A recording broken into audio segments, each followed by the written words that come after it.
Hi, I'm Levy, your friendly neighborhood Chibi Leviathan, and I'll be going over Session 15 of Lumineth the Looming Green, a Dungeons and Dragons campaign. We started off approaching the bench with this blue dragonborn, fully adorned in armor.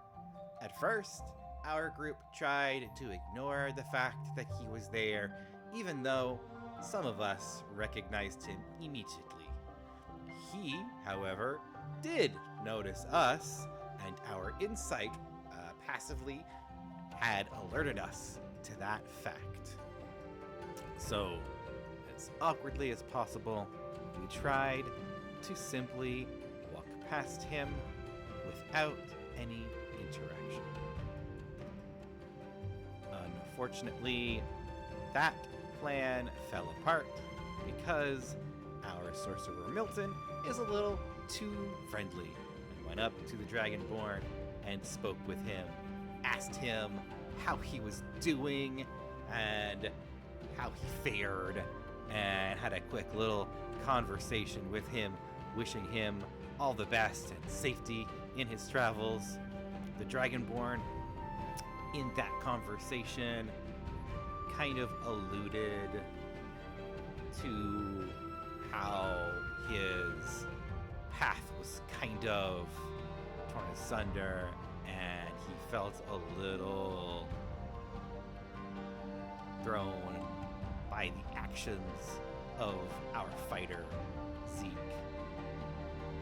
We still tried to ignore that and move on, but he gave some kind of ominous sounding words that, as we were about to leave, gave Zeke enough pause for him to go back, have a conversation with this Dragonborn, and of course, Lyric went with him to be his little support buddy, and he talked to the Dragonborn,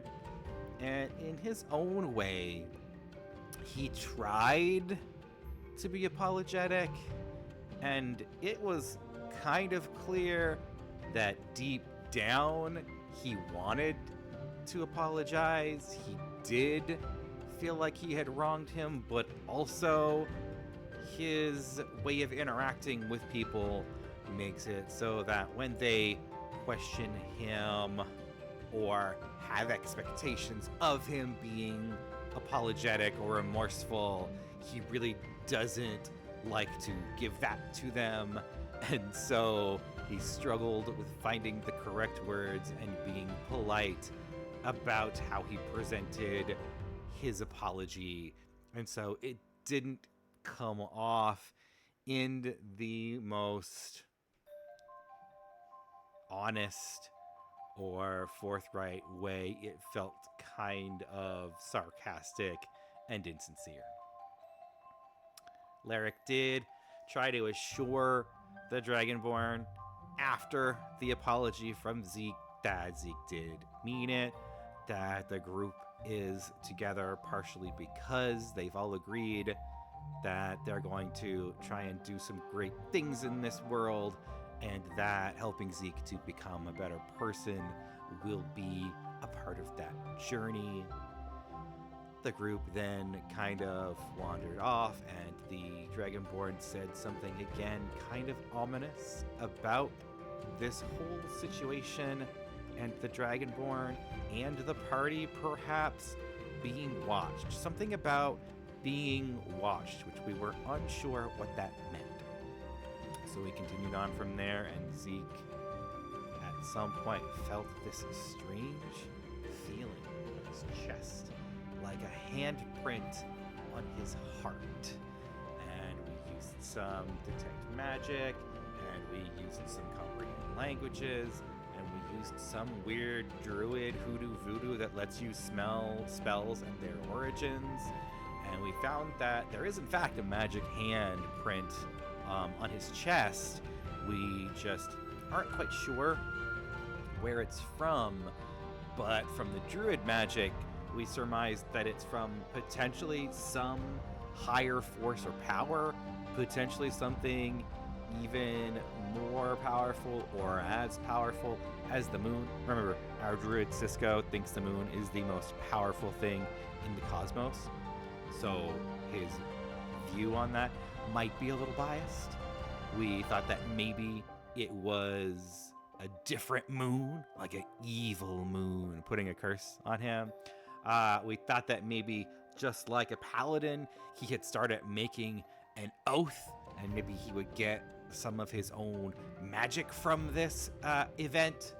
And we decided to travel as quickly as we could towards the next town and resting place. Zeke was feeling very flustered and wanted to have a drink at like a watering hole or some kind of resting spot inside of a town. But instead, because we were so far, we ended up cutting through kind of a grassland area and finding a cute place to rest because it was too late for us to continue. As we did rest, Lyric did jerry-rig two of his Tinkerer's magic creations to make kind of a mirror that Zeke could use to reflect, since Lyric thought maybe it was something within that he needed to kind of look at himself to reflect on where this magic or this oath or this thing came from, since Zeke was constantly trying to ask how he could speak to the person who did this, and I was convinced that he was the one who did this. And we all took a beginning of a long rest there. As we were doing so, Zeke was taken into some kind of weird dream world